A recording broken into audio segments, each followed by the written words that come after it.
왜 지난 8주간 여러분은 자신의 것을 내놓았을까요? 왜 자신의 시간과 노력을 들여가지고 또 이렇게 선한 사업들을 하고 있을까요? 그리고 이 일에 동참하신 분들은 아마 아실 겁니다. 내 물질과 시간과 노력으로 누군가를 좁은 지역에서 이끌어내주고 싶었는데요. 실제로 좁은 곳에서 나오는 것은 바로 내 자신이었을 거예요. 물론 그렇지 못한 분들도 계실 겁니다. 약육강식, 강자 독식이 정말 당연한 원칙인 이 세상에 사는 우리들은요. 성경에서 말하는 공의를 받아들이기가 참 힘들어요. 뭐 내가 열심히 일해가지고 잘 사는 게 뭐가 문제야? 무슨 공산주의 아니에요? 목사님 그거 개인의 자유 아니에요?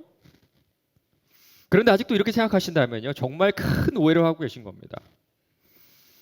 지금 이렇게 오해하고 계신 분들은요. 지금 여러분의 삶을 한번 돌아보시기 바랍니다. 여러분 공의를 행하고 계신가요? 어려운 사람 돕고 계세요? 아닐 겁니다. 그럼에도 불구하고 하나님께서 여러분에게 강제하시는 것이 있나요? 없나요? 네, 없어요. 없어요. 여러분이 누군가를 돕지 않는다고 해서 공의를 행하지 않는다고 해서 하나님께서 강제적으로 벌을 준다거나 아니면 벌을 약속하고 계시다거나 뭐 그런 것도 없습니다. 지난 8주간 전한 말씀은요. 딱 하나입니다. 공의롭게 살지 않으면 너희들 벌을 받을 거야 이게 아니라뇨. 은혜를 받은 사람은 공의롭게 살 수밖에 없다. 바로 이거예요. 예수 그리스도의 값없는 은혜를 경험한 사람은요. 그 은혜를 기쁨으로 자발적으로 나눌 수밖에 없다는 겁니다. 미국에서 옛날에 이런 일이 있었습니다. 어떤 사람이 그 맥도날드 그 드라이브 스루 있잖아요. 거기 햄버거를 사러 갔는데요. 갑자기 뒤에 차도 계산해 주고 싶은 마음이 갑자기 든 거예요. 뒷차 것도. 그래서 물어봤습니다. 저 혹시 뒷차 얼마예요? 9,000원인데요. 그거 제가 계산할게요. 그걸 계산하고 가버렸습니다. 그 다음 사람이 자기 걸 계산하고 갔더니 이미 계산됐잖아요. 그 다음에 어떻게 했는 줄 아세요? 그분이 또 물어봤습니다. 저도요. 제 뒷차 음식을 계산하고 싶은데 얼마예요? 10,000원이요. 제가 계산할게요. 그리고 또 갔어요. 이렇게 앞차가 뒷차의 것을 또 그 앞차가 뒷차의 것을 계산하는 일이 계속 반복되는데요. 무려 247대나 이 일이 연속됐다고 합니다. 저도요 상당히 좀 비슷한 일이 있었습니다. 예전에 미국에서 저도 공부할 때 막 정말 영어가 너무 힘들어가지고 영어를 못해가지고 되게 스트레스 많이 받았던 적이 있는데 그때 스타벅스를 갔습니다. 가서 아메리카노를 시켰는데요. 그냥 가래요. 왜 그러니까 앞 사람이 계산을 했대요. 그 스타벅스 아메리카노가 한 2불 35센트? 우리나라 돈 한 2,500원밖에 안 하는데요. 순간 마음에 감동이 오더라고요. 그래서 제가 어떻게 했는 줄 아세요? 한 잔이 아니라 두 잔을 계산했습니다. 제가 두 잔 계산할 테니까요. 다음에 오는 두 사람 거 그냥 공짜로 주세요. 그런데 그때 직원들 표정이 정말 잊을 수가 없습니다. 참 3시, 4시 좀 피곤한 오후였는데요. 정말 다들 너무 거기서 행복하게 일하는 그런 모습을 볼 수가 있었습니다. 맞습니다. 은혜는요. 흘러갈 수밖에 없고요. 은혜가 흘러가는 그 자리에는 샬롬, 평화가 찾아와요. 오늘 그 은혜를 어디로 어떻게 흘려보내야 하는지 나누도록 할 텐데요. 우리 그동안 쭉 나눴던 정의란 무엇인가? 마지막 챕터입니다. 마지막 챕터. 모두를 위해 모두의 샬롬을 위해 낮은 자리로 가라. 오늘 본 말씀 예레미야 29장 7절 우리 다 같이 한번 읽어보겠습니다. 예레미야 29장 7절입니다.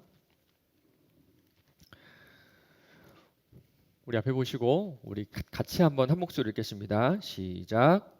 너희는 내가 사로잡혀 가게 한 그 성읍의 평안을 구하고 그를 위하여 여호와께 기도하라. 이는 그 성읍이 평안함으로 너희도 평안할 것입니다. 아멘. 여러분 혹시 구멍난 양말 신어본 적 있으세요? 구멍난 양말.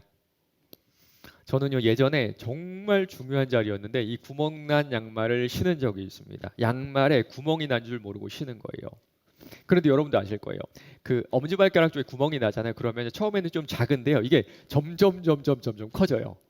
신다 보면 구멍이 커져가지고 처음에는 발가락이 보일락 말락 하는데요. 나중에는 막 앞으로 막 막 돌출될 것 같은 그 정도로 구멍이 커져요.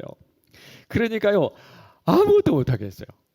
막 신경이 쓰여가지고 막 발가락으로 막 어떻게든 막 감추려고 하는데요. 결국에는 감추지 못하고 좀 민망했던 그런 기억이 납니다. 그리고 보면요, 천으로 만든 어떤 제품들은 다 비슷한 것 같아요. 구멍이 작게 나잖아요. 그럼 그 구멍이 점점 커지고요. 설령 이 팔 쪽에 구멍이 났다 하더라도 결국에는 그 옷 전체를 사용하지 못하는 그런 경우가 상당히 많죠. 그런데 우리 하나님은요, 성경에 보니까요, 이 세상을 마치 하나의 천인 것처럼, 하나의 옷인 것처럼 그렇게 말씀하세요. 우리 혹시 화면 준비됐으면 보여주실래요? 오늘은 이거 전인데 말씀인데요. 제가 한번 읽어드리겠습니다. 주께서 옷을 입음같이 빛을 입으시며 하늘에 휘장같이 치시며 옷으로 덮음같이 주께서 땅을 깊은 바다로 덮으심에 물이 산들 위로 솟아올랐으나 그때 내가 구름으로 그 옷을 만들고 흑암으로 그 강보를 만들고. 성경은요, 바다와 구름과 하늘의 빛과 모든 자연이 하나님께서 직접 짜서 두르신 옷감이다라고 표현하고 있습니다. 여러분 혹시 옷감이 이 천을 어떻게 만든 줄 아세요? 그림 다시 한번 보여주세요. 네, 이 가로줄을 C줄, 세로줄을 날줄이라고 하는데요. 이 C줄과 날줄을 다양한 방법으로 교차시키면서 촘촘하게 엮는 겁니다. 한 가닥의 실을요, 다른 실들의 위아래로 사이사이로 수없이 엇갈려 보내야 우리가 이 옷감을 얻을 수가 있어요. 하나님께서는 사람을, 우리 인간도 이렇게 만드셨다고 해요. 서로 아름답게, 조화롭게, 그물처럼 정말 촘촘하게 연결되어 가지고 서로 의지하는 관계로 우리 모두를 지으셨다는 겁니다. 얼마 전에 뉴스를 보니까요. 뉴스 제목이 방배동 모자 사건이에요. 여러분 혹시 보셨나요? 방배동 모자 사건. 인터넷 기사를 통해 가지고 어떤 사회복지사가요. 구걸하는 노숙자 앞을 지나가야 되는데요. 노숙자가 앞에 이런 쪽지가 있는 겁니다. 사진 보여주실래요? 네. 혹시 보이시나요? 우리 엄마가 5월 3일에 돌아가셨어요. 도와주세요. 이 쪽지를 본 어떤 사회복지사가요. 한 달 동안 꾸준하게 이 남성에게 다가갔고요. 결국에는 이 발달 장애를 가진 이분의 마음을 열어서 가슴 아픈 정말 가정사를 듣게 됩니다. 기사 내용입니다. 어머니에 관해 쉽게 묻지 못하던 정 씨에게 먼저 말을 꺼낸 건 다름 아닌 최 씨. 그는 어머니가 픽 쓰러졌는데 살아나지 않아요. 그런데 왜 파리가 날아들어요? 애벌레가 제 방까지 왔어요 라는 말을 내뱉었다. 정 씨는 여러 질문 끝에 어머니 몸은 거기에 있다라는 최 씨의 답을 들었다. 정 씨는 경찰과 함께 최 씨의 어머니가 있는 곳으로 향했다. 자택에서 발견된 어머니 김 씨의 시신은 낡은 이불에 덮여 있었다. 그 옆은 청테이프로 띠처럼 둘려 있었다. 이 기사를 보는데요. 가슴이 너무 아픈 거예요. 마음이 너무 아프다가 막 죄책감까지 들어요. 나는 뭐 했지? 나는 뭐 했지? 여러분도 아시겠지만 아직도 이 사회에는요. 돌봄을 받지 못하는 이 복지 사각지대가 너무나 많이 있습니다. 이 기사를 본 여러분들이라면 아마 저와 비슷한 감정을 느끼셨을 것 같아요. 동시에 그 남성에게 한 달 동안이나 마음을 쏟은 이 사회복지사분에게 참 고마운 마음도 여러분 느끼셨을 것 같습니다. 아마 그분이 아니었다면 이 고인의 시신은 여전히 수습되지 못하고요. 이 장애를 가지고 있는 이분도 결국 집에 들어가지 못하고 계속 밖에서 노숙하고 구걸하고 계셨을 거예요. 사랑하는 청년 여러분, 왜 우리는요 선행을 보면 가슴이 따뜻해지고요 이런 사건을 보면 왜 마음이 막 아플까요? 얼마 전에는 여러분 저기 아동 성범죄자였던 조두순이 출소했잖아요. 그런데 출소했다는 그 사실만으로 딸을 가진 아빠인 저는 막 분노가 일어나요. 분노가. 사실 이 방배동 모자 사건도 그렇고요. 조두순 사건도 그렇고요. 저랑 여러분과는 아무런 관련 없는 사람들이고 관련 없는 일이죠. 그런데 보기만 해도 듣기만 해도요. 우리의 감정이 요동을 치고요. 때로는 하루 종일 그 생각이 나요. 여러분 세월호 사건 어때요? 세월호 사건. 저는요. 세월호 희생자 가운데 저랑 관련된 사람은요. 단 한 명도 없습니다. 그 가족들 중에도 아는 사람은 단 한 명도 없어요. 그런데 세월호를 생각하면 정말 우리 가슴이 먹먹해지지 않나요? 우리의 현실은 이런데 세상은 뭐라고 하는 줄 아세요? 개인주의 시대. 개인주의 시대. 맞죠? 서구의 영향을 받아가지고 우리는 개인주의 시대가 되었다. 여러분 많이 들어보셨을 겁니다. 이런 생각이요, 우리 사회 전반에 깔려 있어요. 물론 맞는 말입니다. 30년 전보다 우리 사회가 훨씬 더 개인화된 것은 맞아요. 그런데 아무리 그렇다고 해도, 아무리 세상을 개인주의라고 규정을 해도 그럴 수 없는 게 인간입니다. 왜냐하면 하나님께서는 인간 공동체를 마치 천을 짜듯이 씨줄과 날줄로 촘촘하게 엮으셨기 때문이에요. 아무리 세상이 우리를 개인주의라고 규정을 해도 지구 반대편에 일어난 그 일 때문에 우리가 분노하기도 하고 슬퍼하기도 하고 기뻐하기도 한 이유가 바로 여기에 있습니다. 그리고 그 천이 구멍 없이 촘촘하게 잘 연결되어 있어가지고 그 아름다운 모양과 역할을 감당하고 있는 그 옷감의 상태를 성경에서는 샬롬, 화평이다 이렇게 부르고 있어요. 오늘 말씀 한번 볼까요? 지금 상황은요, 이스라엘 백성들이 바벨론이라는 나라의 포로로 잡혀간 그런 상황입니다. 이 상황에서 사람들은 선지자로부터 어떤 말을 듣고 싶었을까요? 바벨론 곧 망할 거야. 하나님이 너희들 구원해 주실 거야. 아마 이런 얘기가 아닐까요? 그런데 오늘 말씀 보니까 예레미야 뭐라고 했는 줄 아세요? 그 성읍의 평안을 구하고 그를 위해 여호와께 기도하라. 여러분 이게 말이 되나요? 이게 일제강점기에 일본으로 잡혀간 사람들에게 일본을 위해 기도하세요라는 말과 뭐가 달라요? 이게 입으로 드러내놓고는 저주하지 못하니까 기도라도 하나님께 이렇게 해야죠. 주님 저 바벨론 망하게 해주세요. 주님 저 바벨론의 역병이 돌아가지고 저 사람을 다 죽게 해주세요. 하나님 그 옛날 애굽에 10가지 재앙을 내린 것처럼 저 바벨론 다 망할 수 있도록 주님 제발 도와주세요. 이렇게 기도해야 되는데 하나님은 전혀 다른 말씀하시는 겁니다. 바벨론을 위해 기도하라.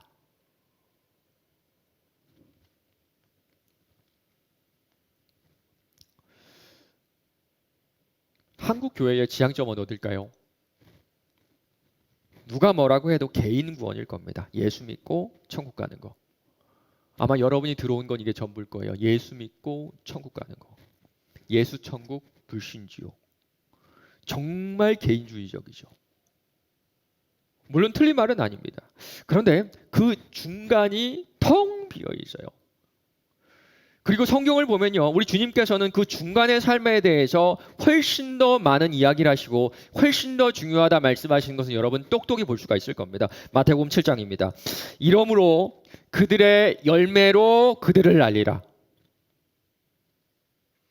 예수 믿고 천국 가기 전에 그 중간의 삶이 분명히 있고요. 우리 주님은 입술의 고백이 아니라 열매, 그러니까 그 중간의 삶의 모습을 보시고 우리를 아신다 이렇게 말씀하시는 겁니다. 그렇다면 그가 원하시는 삶의 열매는 도대체 뭘까요?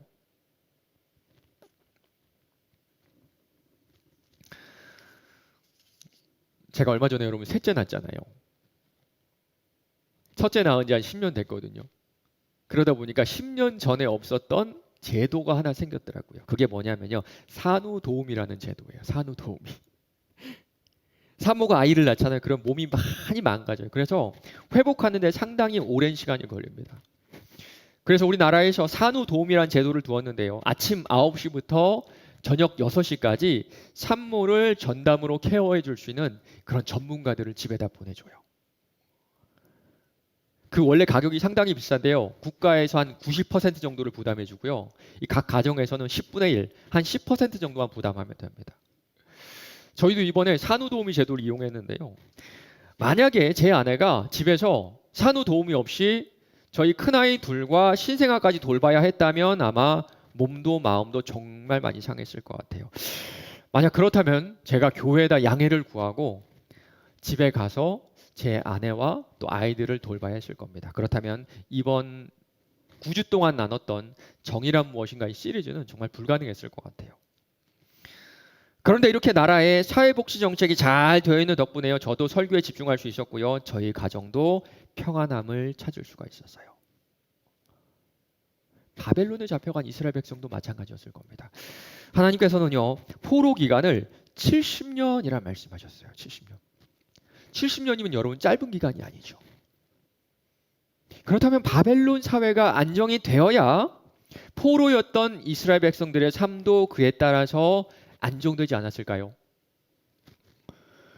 만약에 바벨론이 매일마다 전쟁을 해야 되는 그런 상황이라면요, 바벨론은 그 옛날 일본처럼 우리나라 사람들을 잡아다가 전쟁의 총알바지로, 전쟁의 노동자로 희생시켰을 겁니다. 이는 그 성읍이 평안함으로 너희도 평안할 것임이라. 맞습니다. 우리가 사는 이 세상은요, 우리가 맞서 싸워야 되는 그런 대상이 아니에요. 이 세상의 가치와는 맞서 싸워야 되지만 우리가 살고 있는, 우리의 이웃들이 살고 있는 이 사회는요, 도리어 기도해서 평안을 구해야 할 그럴 대상이라는 겁니다. 다시 한번 아까 했던 질문 한번 해볼게요. 왜 조두순 같은 그런 범죄자를 보면요, 마음속에 분노가 일어나고요, 방배동 모자 사건을 보면요, 마음이 아프고, 그 사회복지사분이 한 그 일을 생각하면 막 고마운 마음이 들까요? 나랑 전혀 상관없는 사람들이고 나랑 전혀 상관없는 일이지만 이 세상에서 일어나는 일들이 우리의 마음을 움직이는 이유가 바로 여기 있습니다. 우리는 모두 씨줄과 날줄로 촘촘하게 얽힌 마치 하나의 천과 같은 공동체이기 때문이요, 하나님이 우리를 그렇게 지으셨어요. 세상이 아무리 개인주의라고 해도 하나님이 우리를 그렇게 지으셨기 때문에 지구 저편에서 일어난 그 일 때문에 우리의 마음이 요동치기도 하고 우리의 마음의 기쁨이 일어나기도 하는 겁니다.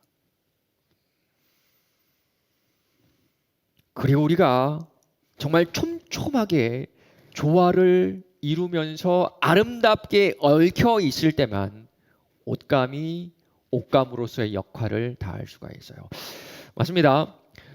지난 우리가 9주간 나누었던 공의는요, 우리가 지난 9주간 나누었던 정의는요, 모두가 행복할 수 있는 강력한 공동체를 만드는 삶의 방식입니다. 조금 더 구체적으로 말하면요, 찢어진 자리에 그 구멍을 메우는 것을 말해요.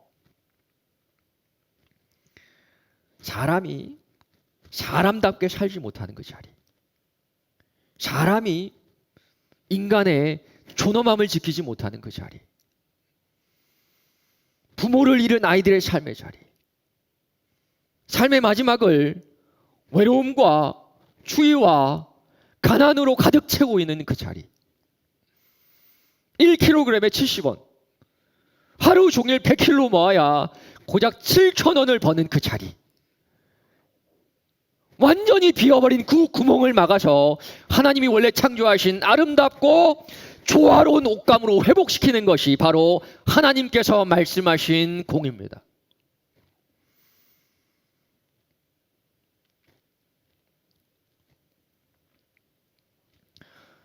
그럼 우리가 어떻게 될까요? 우리가 어떻게 해야 구멍난 그 부분을 메울 수가 있을까요? 찢어진 부분을 연결하고 덧대려면요, 우리 스스로 씨줄과 날줄이 되어서 그 구멍 속으로 들어가는 수밖에 없어요. 다시 샬롬을 직조해내는 일은 곧 시간과 재물, 능력과 자원들을 가지고 가난한 이웃들의 삶을 이리저리 꿰매고 묶고 밀어넣는 작업이다. 아마 여러분 이제 아실 겁니다. 개개인마다요, 타고난 능력도 다르고요, 주변 환경도 다 달라요. 아무리 뛰어난 사람도 환경을 제대로 만나지 못하면 그 능력을 발휘하지 못할 수도 있고요, 환경은 아주 평범해도 타고난 능력이 남보다 뒤처질 수가 있습니다. 그래서 어떤 사람은요, 한 겹의 실이에요. 어떤 사람은 2겹의 실이고, 어떤 사람은 3겹의 실이고, 어떤 사람은 5겹의 실이고, 어떤 사람은 10겹의 실이에요. 그런데 상식적으로 우리가 알다시피 한 겹의 실은요, 끊어지기가 너무 쉽습니다. 만약에 제 자켓의 한 부분이 한 겹의 실로 되어 있다면 가장 먼저 구멍이 난 부분은 바로 거길 거예요. 이 사회가 그렇죠. 태생적으로 능력도 재능도 부족한 곳에 아픔과 어려움이 찾아와요. 바로 그곳에 자신의 씨를 풀어 구멍난 곳에 씨줄과 날줄이 되어주는 겁니다. 맞습니다. 하나님께서 남보다 뛰어난 능력으로, 남보다 뛰어난 환경으로 한 겹 이상의 씨이 되게 하신 이유가 바로 여기 있습니다. 이 자유경쟁 시스템 속에서 합법적으로 더 많은 것을 누리게 하심이 아니라 우리 주님을 닮아갈 수 있는 기회를 우리에게 허락하신 거예요. 우리 주님을 한번 생각해 보세요. 2000년 전에 이 땅에 아기의 모습으로 오신 그 위대하신 분의 모습을 한번 생각해 보시기 바랍니다. 예수는요, 영적으로 완전히 구멍나는 우리를 위해 자신의 생명을 풀어 우리의 씨줄과 날줄이 되어 주셨어요. 결국에는 십자가에서 마지막 한 줄까지 풀어 우리에게 샬롬을 허락하셨잖아요. 하나님께서 여러분에게 그 누구보다 조금이라도 더 여유로운 경제적인 사회적인 위치를 허락하셨다면 그 이유는 이거 하나일 겁니다. 우리 예수님처럼 자신의 것을 찢어 누군가의 삶의 구멍을 메울 수 있는 그런 기회를 우리에게 주신 거예요. 이거는 여러분 강요가 아닙니다. 이거는 너 벌 줄 거니까 그렇게 해야 돼. 그건 위협이 아니에요. 정말 우리에게 예수님처럼 살 수 있는 기회를 주신 거예요. 이런 모습을 우리 주님이 이렇게 말씀하세요. 네 이웃을 네 몸처럼 사랑하라. 당신의 몸을 다 찢어서 주신 그 생명줄이 우리 안에 있기 때문에 우리도 나에게 있는 모든 줄을 풀어 누군가의 삶을 메울 수 있는 그 샬롬에 참여할 수가 있는 거예요.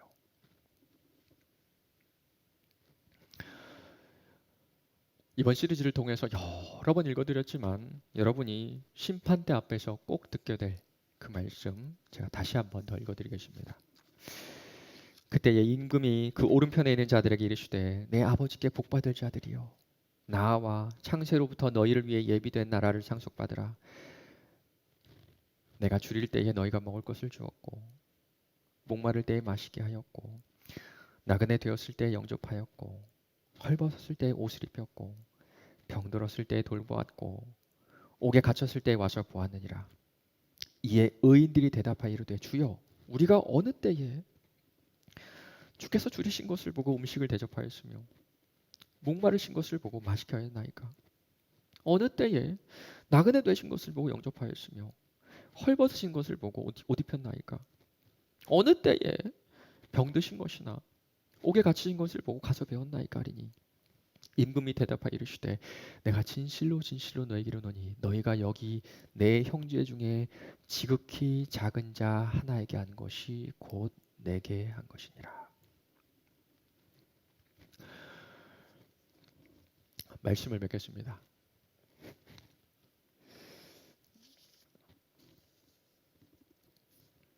교회는요, 구걸하시는 분들이 참 많이 찾아오세요. 그리고 그분들도 그분들 나름대로의 네트워크가 있어가지고 저 교회에 가면 돈을 준다라는 소문이 들잖아요. 그러면 정말 감당할 수 없을 정도로 사람들이 몰려오기도 합니다. 그래서 저희 교회는요, 돈을 주지 않아요. 대신에 뭐 컵라면이나 컵밥이나 이렇게 먹을 것을 드립니다.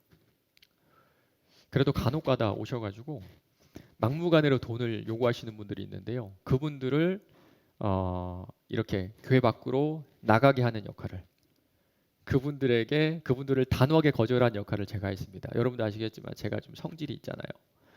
성질을 내면서 제가 가끔씩은 교회 밖으로 내보내기도 했습니다. 어느 날 저 혼자 사무실에 있는데 어떤 분이 들어오시더라고요. 딱 봐도 구걸하러 오신 분이에요. 왜 오셨는지 뻔히 알면서도 제가 물어봤습니다. 어떤 일로 오셨어요? 지금 생각해 보면요, 정말 되게 사무적이고 아주 차갑게 그렇게 물어봤던 것 같습니다. 좀 강하게 물어보는 말에 좀 주눅이 드셨는지 저를 쳐다보지도 않고 또 이렇게 말씀하시더라고요. 좀 도움을 받을 수 있을까요? 저는요, 그분이 무슨 말을 할지 이미 알고 있었기 때문에 이미 좀 준비된 대답을 하려고 했습니다. 죄송하지만 저희 교회는 정책적으로 돈을 들이지 않아요.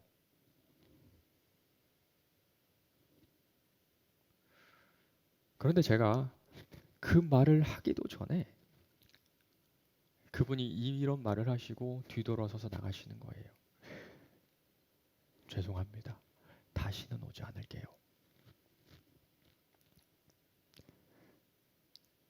저 아무 말 안 했거든요.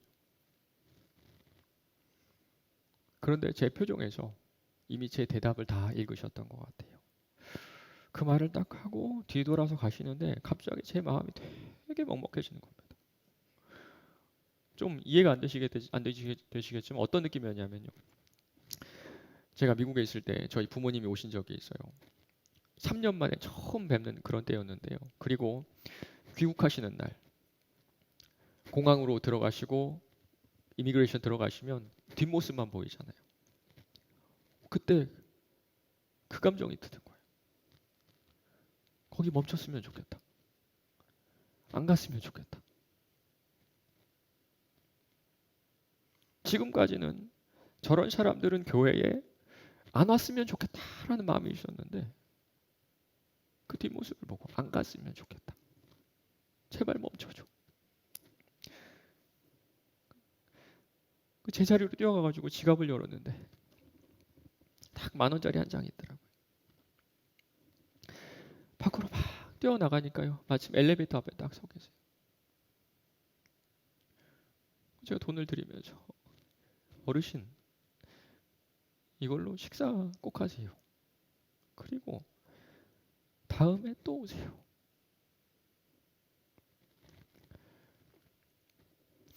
그리고 엘리베이터를 타고 내려가셨는데요. 저는 그 엘리베이터 앞에 한참 동안 서 있었던 그런 기억이 납니다. 그 후로는 다시 오지 않으셨어요. 사실 이번 정의란 무엇인가 이 설교는요. 그때 그 엘리베이터 앞에 있던 그 앞에 서 있던 저에게 제가 하는 설교였어요. 그때 그분에게 정말 차가운 마음으로 나는 당신을 도와줄 수 없어요라고 말한 금두섭 목사에게 하나님께서 9주간 하신 그런 말씀이었습니다. 사랑하는 청년 여러분, 여러분 어떠셨나요? 여러분은 지난 9주간의 말씀을 여러분의 마음의 귀로 들으셨나요? 팀켈러 목사님은요, 이 책의 마지막을 잠언 말씀으로 마무리하세요. 우리도 이 말씀으로 지난 9주간의 시리즈를 마무리하도록 하겠습니다. 잠언 14장 31절이에요. 가난한 사람을 학대하는 자는 그를 지으신 이를 멸시하는 자요 궁핍한 사람을 불쌍히 여기는 자는 주를 공경하는 자니라.